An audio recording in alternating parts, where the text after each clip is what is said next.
Diego si Mono, VP. Naku, lakad mo tatang! Normally.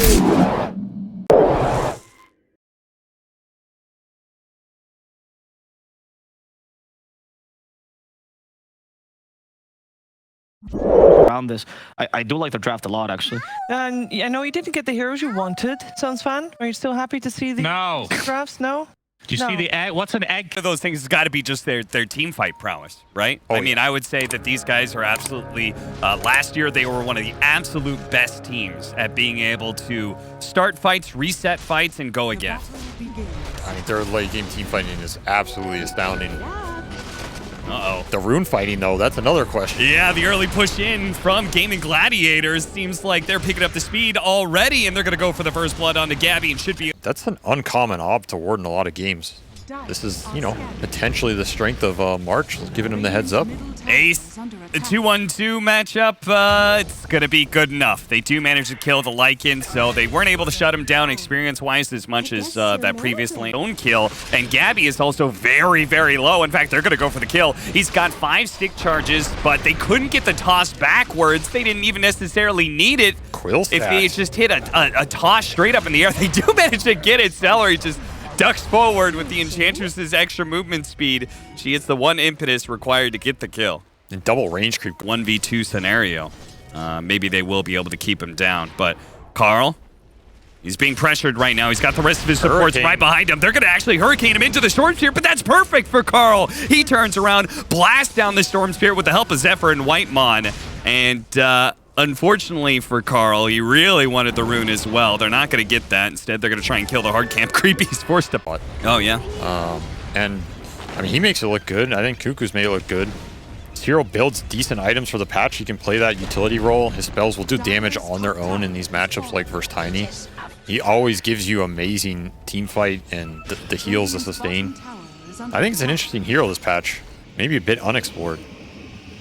The one thing about this hero, though, is as he gets hit by a tree, certain area for his egg, for his Sun Ray to deal with damage.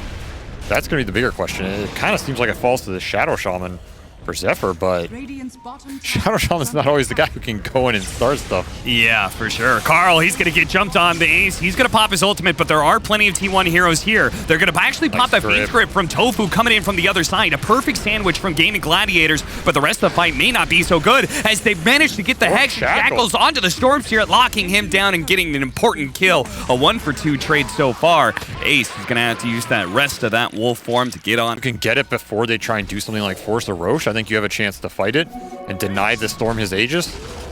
Gabby, he's a little bit low already, but oh, Boom actually ignores that, goes for Zephyr instead. With the Haste Rune, he doesn't give a damn about that Hex, and they're actually going to leave their Bristle back behind. Zephyr's coming back in, they're going to pop the egg now. With the Shackles going out, Gabby's still alive, the egg is going to die, but Gabby, oh no, he got pushed back in! Great use of that Owlbear by Celery to kick back the original kill they were looking for. 3 big pickups for Gaimin Gladiators. They picked themselves right back up. Oh no, we can kill him twice, but Aegis and BKB. I mean, that just looks like something you don't want to commit to. Carl is going to survive through the Tiny combo, but the Storm Spirit is going to be there, and actually will finish off the Aegis and maybe get Whitemon as well. Yeah, with that BKB, it's going to be pretty damn easy. Carl's Aegis gets burned. The rest of Gaimin Gladiators aren't in a position to go for more because some of them are currently trying to push out top. Ace, he's going to pop his ultimate here out of perhaps a little bit of fear of getting caught and maybe seeing an opportunity to go for more. They're going to be able to catch it with the Fiend's Grip, the Phoenix on the side, while Ace is making sure the rest of them are tucked underneath their tier 2 tower,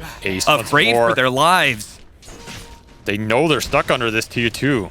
2 heroes dead and the biggest team fighter. And the tier 2 about to fall as well, so there won't be any TP rotations. One last one coming in. Dyrachio is going to be the first one to jump in with... Interesting build. Bit different than your old school Lycans. I've even seen some pub Lycans playing with the Shard, so... Okay. Don't hate it till you tried Zephyr, though. Interesting. Blink initiation onto the Storm Sphere. That's a perfect one. But can they do the damage fast enough? The Shackle, it's going to run out eventually. The BKB goes off. Boom's able to jump away. Boom's able to jump back in. Couldn't get the regen rune. That would have been a big pickup. Zephyr having some problems with some wolves here is going to be kept alive by his Geek Fam bro of Whitemon. Those two have been together since 2020 Geek Fam, and they stay together now on team. Duration of that Shackle, which almost lets them get the Storm. They're going to get both supports off the back end of this. Pretty nice. This is what I'm saying, man. This T1 team, they know how to make their lineups work. They know the weaknesses, how to itemize. Oh, they're going to try and go for the Bristleback. Bristleback didn't manage to turn around for a second, but the pullback was so long, Durantio got around him and beat him in the face. That was nasty. Hefty amount of damage. Gabby. Bare knuckles right there. It really was behind the Bristleback, right? Because he has a problem with the damage of the Tiny. So if you at least have Decrepify behind him and some life drain heals, then I bet Gabby would be more fine.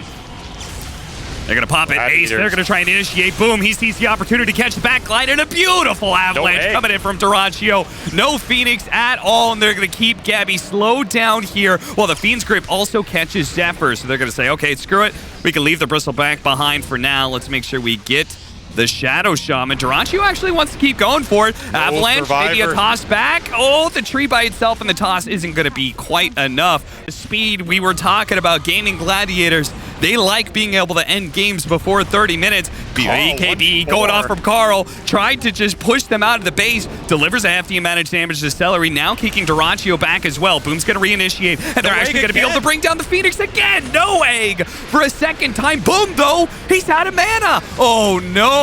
Traded out for a Phoenix. That cannot feel good. Both cores of Gaimin Gladiators, and he can try and react to it. They're going to be able to catch the Tiny. Immediately response from Zephyr. Drops the wards as well. Boom. Instant response to the support showing themselves. The Crepify is actually keeping him alongside the life drain, but the Fiend's Grip on the Bristleback. He needs help. Somebody help him. Oh, no. He just gets beaten down by the Tiny once again while Ace is trying to isolate out Carl. No way again. The shard for nothing. And Carl limping back to his base with the Aegis.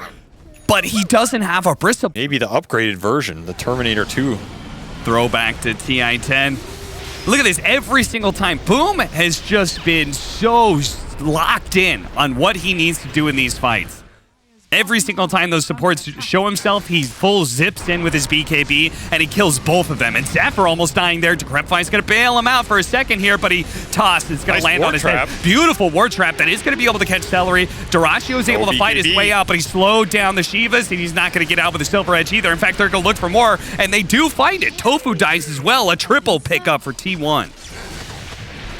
Maybe getting a little overcome. All three of their cores can very rapidly get in and out of the team fight. He's level 22, so he's got that extra duration, and he's just biting him up here already. I don't know if T1's ready for this wolf. He starts making his way over. It's a big, bad rock wolf coming in, and Bristleback is already about to be dying here. Zephyr tries to jump in. Boom's already popped his BKB. A beautiful axe jump that is going to be able to once again destroy the back line. Carl throws what damage he can at Tofu, but that is looking like it's it right here. It's a Lycan plus Tiny lineup. You've got 4 dead with no buyback. That's it. T1. After a couple of nerfs, or teams got better at playing against the itemizing. As an offlaner, it's just not that desirable anymore either. It's just a lot of teams trying away from that. Beastmaster. Wow. They're both good for like some similar reasons and some different ones. Beastmaster gives the better vision, but he keeps up the tempo, and he will get a good 1v1 matchup if that's how they place it. They're so smart. For the Storm. The Bat, I think Beastmaster in this patch will be very annoying for this Tiny. Level 5 to 6 range. Yeah. You're hoping you can get ahead of that curve. Build some space for Whitemon as well. Top lane going for the kill. Cuckoo, he's going to get hit by this Ink Swell, and I think he's going to have a hard time surviving through it, but Tofu is also potentially going to die here. He gets off the last hit before Tofu goes down, so they do get the first blood for Durantio. Durantio will even deliver a couple blows to Zephyr as well. He just keeps on swinging. Tank up as much as possible to deal with the 100-0 possibility, as they just keep on going, and they've actually brought him down to half health again. He went 1-0-2, so trying to abuse this new Drunken Brawler gives him some early extra armor, which is nice versus Chaos Knight. On top of the magic resist. Pretty interesting way to... But that still did not stop the inevitable push of Gaimin Gladiators. Well, something to be said about it is I do feel like when all these supports go mid, Gaimin Gladiators felt better about it because they have some of these lanes where they're happy to build that pressure up like we're seeing here. Yep. Like, Cuckoo does not want to be left alone in this game, and at the same time, Gabby, he's not going to want to be bottom for alone too much in this game, whereas Ace is super happy to just get the solo XP. build up his boar army here. Now, Whitemon, those are 2 level 3 boars. Yeah, the arrow, Blocks it's going to be blocked out by the boar, and Boom's going to join in here to be able to get the kill on a Whitemon. He has a roar now. He does have a roar. They can actually turn this, but Carl's actually going to show up. A split earth, the magic damage, it's not enough. Boom gets away just in time, perhaps a little bit of... Did a number on him this game. They probably felt like the zoo was coming, trying to prepare for a little more, but their best interaction is this Brewmaster who got shut down on lane. Radiant's bottom tower is under attack. Zip in with the Inkswell. They're going to be able to chain stun up this Tiny, perhaps. He gets off the avalanche, but ultimately the damage was still laid out there with Now Remnant. Cuckoo's here. Cuckoo is here, and he's going to need as many kills as possible with this ultimate. They're going to start off with Ace. He uses the roar and the extra movement speed to try and get out. He will not. Carl runs him down. But... And T1 did not feel confident enough to try and stop him. yeah, who needs a Dark Troll Summoner? Just various neutrals from the Enchantress will finish it up by itself. 3-man Centaur Stomp from the What a neutral. Centaur Stomp! This guy's playing for one of these teams. God damn. That's the MVP play right there. That's I'm going to the give you a highlight replay. reel. Whitemon. Goodbye. Gaimin Gladiators on the hunt here. Boom. Going to be able to find the Mirana with that Inkswell combination. That is just such a pretty chain stun. And T1, Cuckoo's going to be in some trouble when he comes down. They actually found Carl, though. Carl, who you said was going to be the biggest factor in shutting down this Chaos Knight, a big kill in addition to the 3 that they already had on the side of Gaimin Gladiators. They are absolutely steamrolling T1. Well, T1, they are one of the best teams at this major at being able to stall out a game, but simultaneously, Gaimin Gladiators have shown themselves at being one of the best to lock it down. Boom. Long range jump, gotta be able to spot Carl and Duraccio Nice right dodge, alongside him. Really good Nightmare dodge, but it's not gonna be enough to be able to save Carl. And with Carl dead, boom, he may actually still die here, but remember, he has Double the roar. just double Primal Roar. Good setup there from the Grimstroke with Ace, following it up in an Inkswell on top that's gonna be able to catch Gabby one by one by one. T1 will be falling here, and that's gonna be a team wipe. Didn't even... On top of giving you the vision to help other heroes play very confidently. Look at Celery right now. I mean, yeah, he's an Enchantress, but maybe he should have a bit more fear. Yeah, they try and burst through the creeps, and they actually did manage to kill the creeps to allow the arrow to land. That gets the kill on Celery. Boom, maybe losing his Aegis here, but first Carl's going to go down, and now with the roar on Gabby, the follow-up Inkswell stun, Chaos Knight bolts. There's tons of stuns coming out from Gaimin Gladiators. Reality Rift with the bind coming in from the Grimstroke, going to be able to catch more of these heroes, but the Moonlight Shadow allows them to slip away into the night. Round 2 here for Boom, as they're going to continue the assault on This side, I'll tell you that much. and look at them, they are just Cuckoo show non-stop top. hunting down heroes. Cuckoo shows, immediately Boom, and the rest of the team is on their way.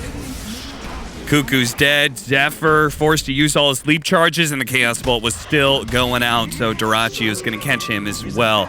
Nobody on T1 is allowed out on the map, it seems. Gaimin Gladiators, they just continue to sweep back and forth. You can just play so aggressive. Yeah. It's another factor limiting T1's comeback potential. I mean, they're stepping out. The moment they do, there's Boom. Catches them, Primal Roar, no chance to pop the ultimate for Cuckoo. Once again, he's got a long cooldown ult that he's just never really being allowed to use. And Duraccio on the other side of things, he's got a 5-shot Carl. Didn't even need the Phantasm. Just did it the old school way. That's not gonna feel great. Okay, Did a good grip. okay, big kill. Oh, but Duraccio's in. Nightmare self-save, but the Inkswell stun still lands on it too. They are still dead. Yeah, you got me, says Boom. Tips Whitemon. GG is already called by T.